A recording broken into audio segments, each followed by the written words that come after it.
अत्याचार सास पे अत्याचार। नमस्कार दोस्तों, सानिया वॉइस स्टोरी चैनल में आपका स्वागत है। तो दोस्तों, आज की कहानी है लाचार सास पर अत्याचार। सुधा जी की कल से भूख के मारे प्राण निकले जा रहे थे। कल से उनके पेट में एक अंदाना भी नहीं गया था। उन्होंने न जाने कितनी बार काव्या से गिड़गिड़ाते हुए खाना मांगा, पर उसने एक के बाद एक काम बताकर कामों पर टाल दिया। अभी काव्या आराम कर रही थी तो उन्होंने जल्दी जल्दी काव्या के कपड़े धोकर सुखाए और इधर उधर देखकर जल्दी से डाइनिंग टेबल पर रखे 2 केले उठाए और अपने आंचल में छुपाकर अपने कमरे में ले जाने लगे। लेकिन काव्या की नज़र जैसे ही सुधा जी पे पड़ी, पीछे से उनकी चोटी पकड़कर बोली, हिम्मत कैसे हुई बुढ़िया तेरी मेरे से बिना पूछे यह सब करने की? शर्म नहीं आई इस उम्र में चोरी करते हुए? सुधा जी बोली, बहू माफ़ कर दो, पर भूख मुझे बर्दाश्त नहीं हो रही है। मैंने कुछ ज़्यादा नहीं, बस यह 2 केले ही लिए थे। काव्या ने झट से सुधा जी के दोनों केले छीन लिए और सोफे पर बैठकर खाने लगी। यह देखकर सुधा जी की आंखों से झरझर आंसू बहने लगे।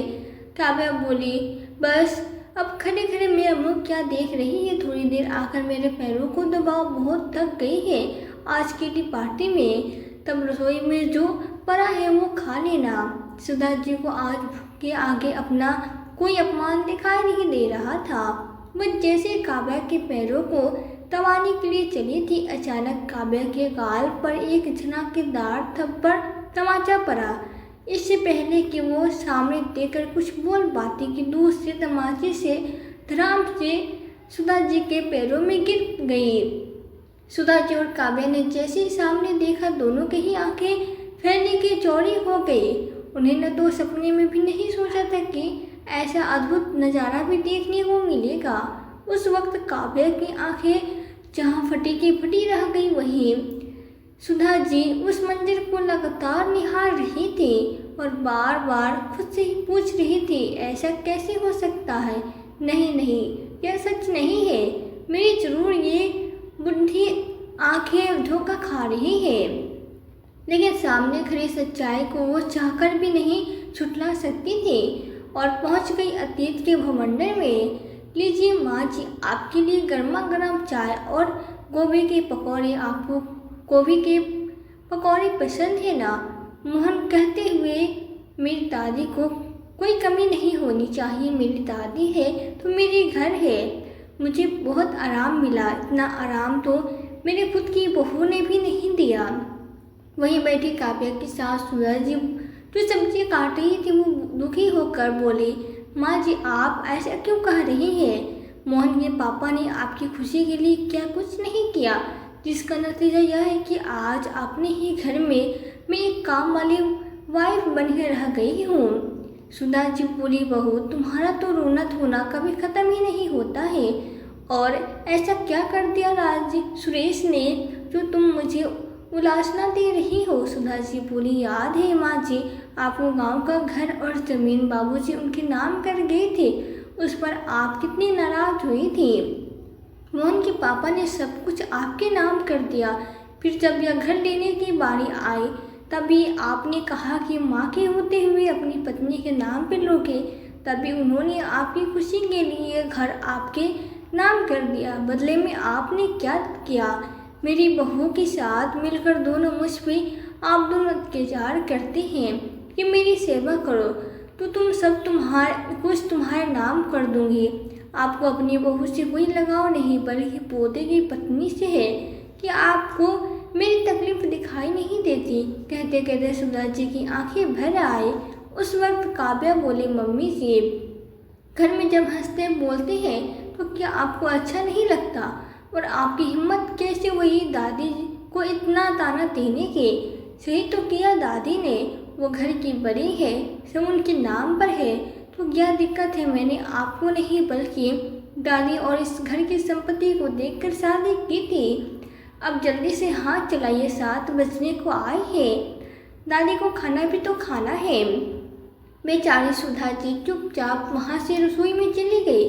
सुधा जी सारा खाना मेज पर रखे और खाना खाने के लिए उसके साथ बैठ गए, लेकिन दोनों सुधा जी पर हंस रही थी। सारा काम खत्म करके अपने कमरे में सुधा जी पुराने दिनों को याद करने लगे कि वो हमेशा कहती थी लड़की को विदा करो और अपने सर से बोझ हल्का करो, तभी तो बहू आकर घर में बसेगी। 6 महीने बीते, सुरेश बाबू रिटायर हुए। जो भी पैसे मिले अगले दिन सुरेश बाबू ने बिना किसी को बताए सारे पैसे अपनी पत्नी के नाम कर दिया। शायद वो अपनी माँ के स्वभाव से भली भांति परिचित थे। एक दिन सुमित्रा जी बोले, बेटा सुरेश रिटायर हुए, कितना पैसा मिला है? उन्होंने कहा, माँ ज़्यादा पैसे नहीं मिले, पायल की शादी में लोन लिया था और मोहन की पढ़ाई के लिए भी। सुमित्रा जी बोली, फिर भी कितने मिले हैं? सुरेश बाबू बोले, माँ आपको क्या करना है, बस इतना याद रखो, आपको कभी कोई कमी नहीं होगी। मैं ना रहा तो सुधा तो रहेगी। बस घर में पैसों के लिए कभी रिश्ते खराब नहीं होने चाहिए, क्योंकि सुधा ने बहुत प्यार दिया है इस घर को। सुमित्रा जी बोली, रहने दे, वो क्या त्याग करेगी घर को तो मैंने संभाला है। सुरेश बाबू बोले, माँ आप यह सोचिए, कल को अगर मेरी बेटी बहू सुधा का ख्याल नहीं रख पाए तो उसके पास क्या होगा, कहाँ जाएगी वो? और एक बात, जो अपनी सास को इज्जत न दे सकी तो वो दादी सास को कब तक इज्जत देगी? सुमित्रा जी बोली, वो बेटी की शादी, बेटे की पढ़ाई और अपनी बीवी पर तुमने सारे पैसे खर्च कर दिए, और जब माँ की बारी आई तो ठन ठन गोपाल। माँ की बातों से सुरेश बाबू बहुत आहत हुए। सुधा जी ने समझाया, मुझे कुछ नहीं चाहिए, जो है उन्हें दे दीजिए, बस घर में शांति बनी रहनी चाहिए। सुधा, न जाने ये वक्त कौन सी करवट बदल ले, और अगर मैं ना रहा तो तुम्हारा ख्याल कौन रखेगा? सुधा जी बोली, ऐसा मत कहिए, आपके बिना तो मैं जीवन की कल्पना भी नहीं कर सकती। जब मैं बहू से बुरा व्यवहार नहीं करूँगी तो वो क्यों करेगी? सुरेश बाबू बोले, सुधा तुमने तो माँ से भी कभी ऊंची आवाज़ में बात नहीं की, पर माँ ने तुम्हें कभी बेटी तो छोड़ो बहू का भी प्यार नहीं दिया। पर मुझे बस तुम्हारी चिंता है। आए दिन अखबारों में माँ बाप को वृद्ध आश्रम तो कभी मंदिर छोड़ने की खबर पढ़कर वो बहुत चिंतित थे। एक दिन वो सुधा जी की दवाई लेकर उसको नोट दे रहे थे, न जाने क्या सोच रहे थे, जो ट्रक की हॉर्न भी उन्हें सुनाई नहीं दिया और उनका एक्सीडेंट हो गया। सुमित्रा जी सुधा जी को ताना देने लगी थी, और क्यों न दे, जब तराजू का पलड़ा सामने वाले का भारी हो। रात को जब मोहन घर आए तो अचानक से मोहन की आवाज़ से सुधा जी का ध्यान भंग हुआ। माँ आप कमरे में क्या कर रही हैं? सबने रात का खाना खा लिया, मुझे समझ में नहीं आता यह क्या घर की परंपरा है कि सब खाना खा लेंगे तभी आप खाएंगे? अगर ऐसा है तो उस वक्त क्यों पहले खा लेती है? चलिए आइए मेरे साथ खाइए। मोहन बिल्कुल अपने पिता की परछाई था।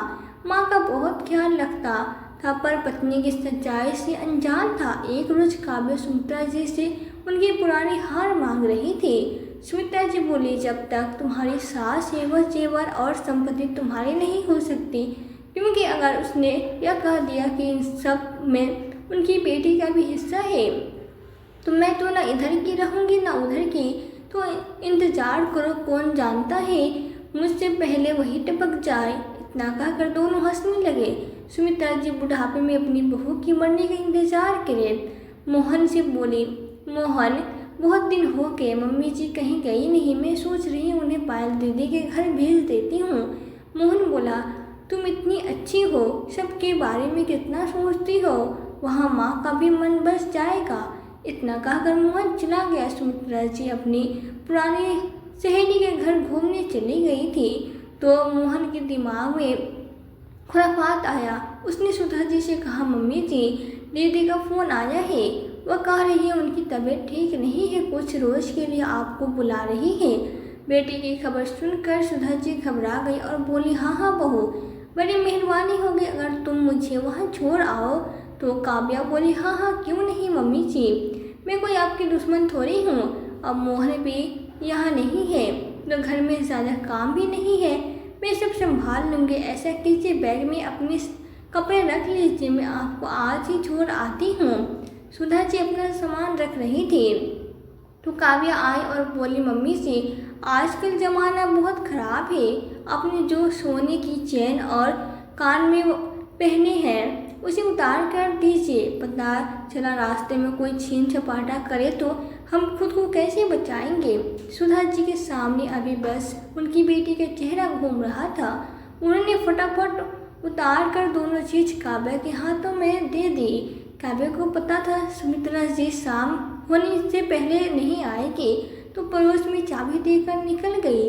दोनों बस स्टॉप पे पहुंचे। सुधा जी को घर से निकले सालों हो गए थे। वो बाहर की दुनिया से बिल्कुल अनजान थी। काव्या ने टिकट लिया और एक पानी की बोतल सुधा जी को दे दी। सुधा जी बोली, बहू तुम्हें पायल के घर का पता मालूम है?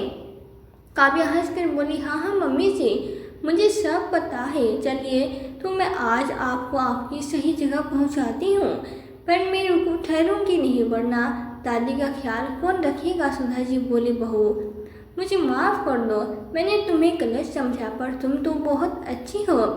काव्या मन ही मन मुस्कुरा रही थी। ठंडी हवा चल रही थी तो सुधा जी को न जाने कब नींद आ गई और थोड़ी देर बाद में ब्रेक लिया तो सुधा जी की नींद खुली। बस वाले आए और बोले, कहाँ जाना है?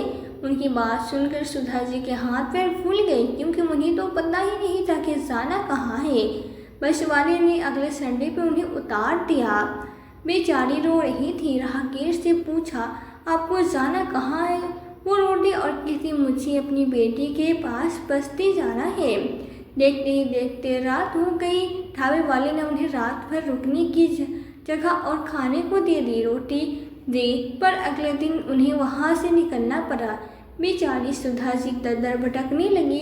लोगों से गुहार लगाती पर कोई उनकी मदद नहीं कर पाता। आते जाते लोगों से खाने के लिए मांगती, कोई पैसे दे जाता तो कोई चार बातें सुना देता। कल तक तो अपने घर में पति की यादों के सहारे जी रही थी, आज रास्ते पे बहू के कारण भटक रही है। करीब एक हफ्ते बाद मोहन घर आया तो उसे देखकर काव्या बोली, देखिए ना मोहन, मैं मम्मी जी को बोली कि मैं अगले हफ्ते उन्हें लेकर जाऊंगी। उन्होंने मेरी एक बात नहीं मानी, फिर भी मैं उन्हें बस स्टेशन तक उनके साथ गई। माँ जी कहा वो अकेली चली जाए कि उन्हें कितना समझाऊं, पर उन्होंने मेरी एक न सुनी। न जाने कहाँ चली गई। मोहन पर सर पकड़ कर बैठ गया और बोला, पर काव्य तुमने तो कहा था तुम माँ को छोड़कर आओगी। अरे जब वो बस में बैठी तो तुम उनके साथ क्यों नहीं बैठी? काव्या बोली, पर मोहन घर पे दादी भी तो अकेली थी। मोहन बोला, दादी घर पे थी, कोई रास्ते पे नहीं थी, पर मेरी माँ तो जानती भी नहीं कि उन्हें जाना कहाँ है।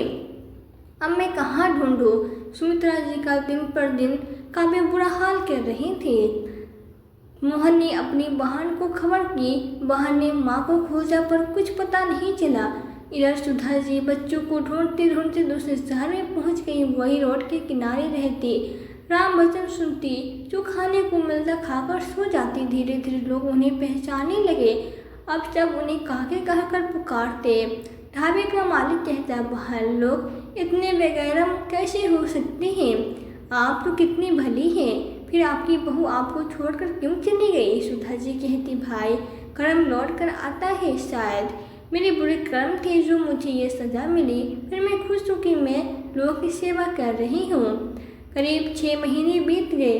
अब सुधा जी ढाबे का सारा काम संभालती थी, सारा खाना खुद बनाती। धीरे धीरे उनका ढाबा इतना चलने लगा कि भीड़ वहाँ से हटने का नाम ही नहीं लेती। दोनों ढाबा सुधा जी के नाम की ढाबे पर चर्चा होने लगी तो ढाबे के मालिक ने उसे ढाबे को एक होटल का रूप दे दिया और वहीं उस ढाबे की मालकिन भी। पैसा गाड़ी सब कुछ आज उनके कदमों में था। इतना सब कुछ होने के बाद भी वो लोगों को ऐसे ही खाना खिलाती जैसे वो पहले खिलाया करती थी। एक रोज़ वो किसी को खाना परोस रही थी, तभी किसी राहगीर ने कहा कि ठंडा पानी पिला दो। सुधा जी पानी लेकर राहगीर के पास पहुंची और बोली, लो बेटा पानी पी लो। जैसे ही वो पलटा, सुधा जी के हाथों से गिलास नीचे गिर गया और उनकी आंखों से झरझर आंसू बहने लगे। मोहन, मेरे बच्चे, अपनी माँ को देख मोहन समझ नहीं आ रहा था। वो झट से माँ को गले से लगा लिया और बोला, माँ आप यहाँ है, इस हालत में कैसे माँ? मैंने आपको कहाँ कहाँ नहीं ढूंढा। मोहन के बहते हुए आंसू को सुधा जी अपने आंचल से पोंछती और बोली, पहले पानी पी लो बेटा, तुम्हें बहुत प्यास लगी है। उस हालत में भी उन्हें अपनी वही बेटे की चिंता थी। मोहन के बारे में बार बार पूछने पर सुधा जी ने पूरी घटना उसे बताई कि कैसे काव्या उन्हें सोते हुए बस में छोड़कर चली गई थी।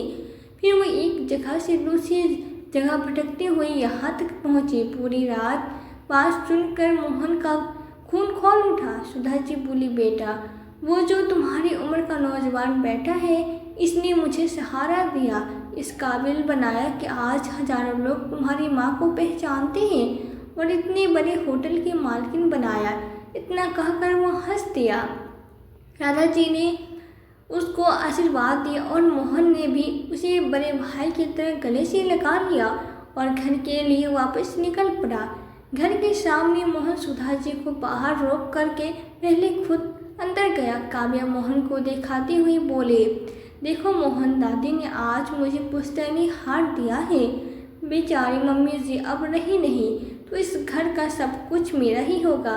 सुमित्रा जी बोली, हाँ बहू, बड़ी बहू के जेवर तो तुम्हारे ही होंगे, पर याद रखना ये संपत्ति मेरे मरने के बाद तुम्हें मिलेगी। अगर मेरी सेवा में कमी हुई तो देख लेना। काव्या बोली, दादी आपके लिए तो मैं कुछ भी कर जाऊँ, आप तो इस घर की क्यून हैं और उसके बाद मुझे बनना है तो मैं अपने रास्ते में किसी को नहीं आने दूंगी। तभी काव्या के गाल पर एक सनाकेदार थप्पड़ पड़ा और मोहन बोला, अच्छा तो तुम्हें दादी के बाद इस घर की मालकिन बनना है, इसलिए तुम मेरी माँ को सोता हुआ बस में छोड़ आए थे।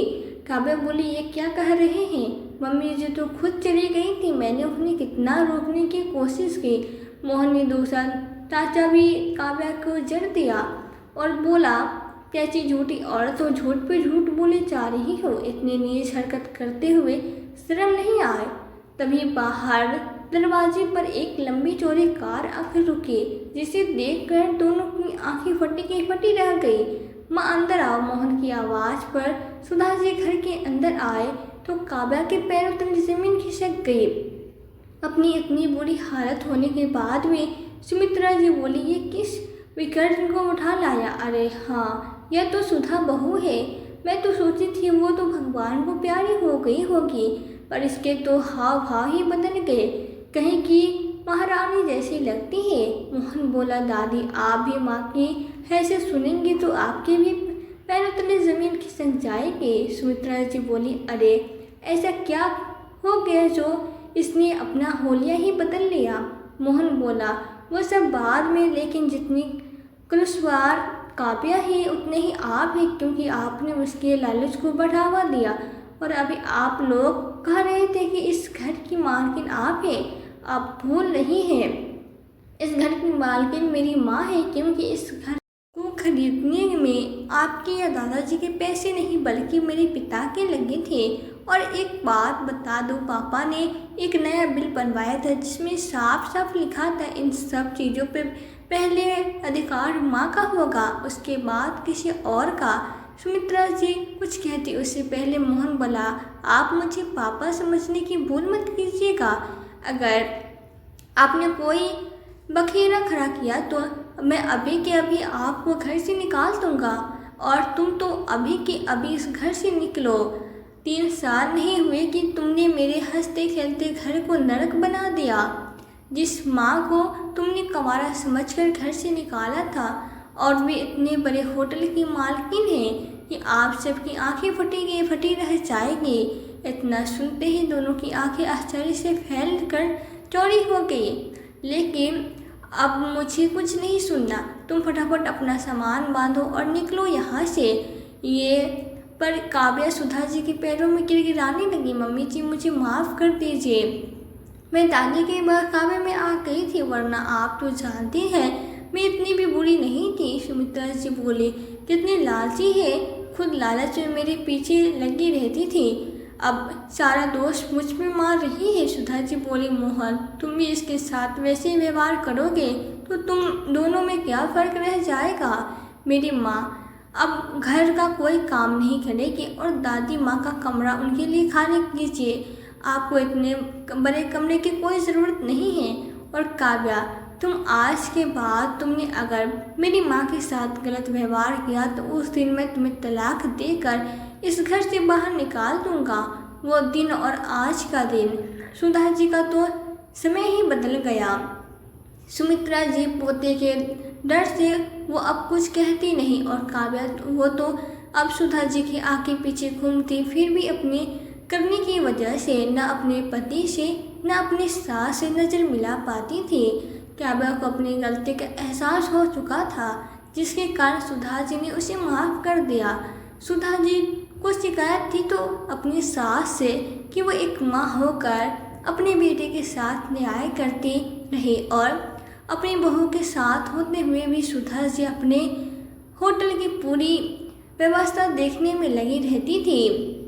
आज वो एक सम्मानित जिंदगी जी रही थी। तो दोस्तों, आप सबको क्या लगता है कि सुधा जी ने अपनी बहू को माफ़ करके सही किया या गलत? कमेंट बॉक्स में अपने राय विचार लिखकर ज़रूर बताइएगा।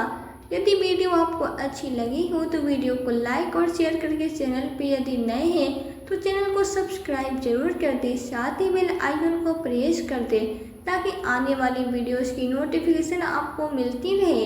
तो आज के लिए बस इतना ही। मिलती हूँ आपसे एक नई वीडियो में एक नई कहानी के साथ। कहानी में अंत तक बने रहने के लिए आपका दिल से बहुत बहुत धन्यवाद।